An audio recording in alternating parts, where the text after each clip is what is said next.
কোরআনুল কারীম খতমের নিয়ম যে কয় দিনে পারা যায় কোরআনুল মাজিদ খতম করবেন, এতে বাধা বা কোনো নিয়ম নেই।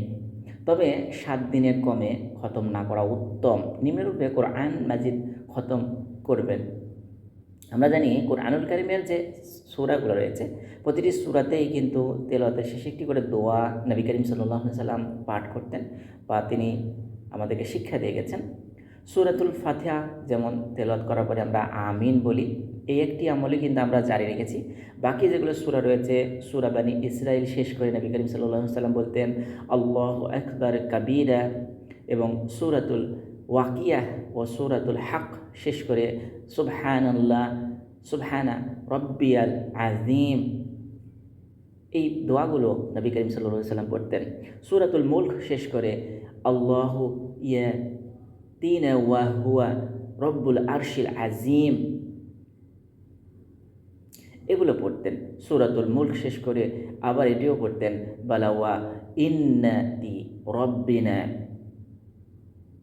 সূরাতুল মুরসালাত শেষ করে নবী করিম সাল্লাল্লাহু আলাইহি সাল্লাম পড়তেন আমান্না বিল্লাহ। সূরাতুল আলা পড়ার শেষ করে সুবহান সাব্বিহিসমা রব্বিকাল আলা, সুবহানা রব্বিয়াল আলা পড়তেন। তারপর আল্লাযী খালাকা সাবআ পড়তে হয়। সূরা শামস পড়ার সময়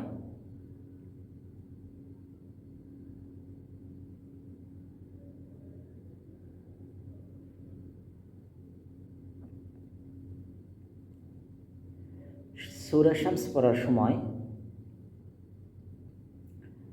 ওয়া নাফসি ওয়া সাওয়াহা পড়ে বলতে হয় আল্লাহুম্মা আতিনা নাফসি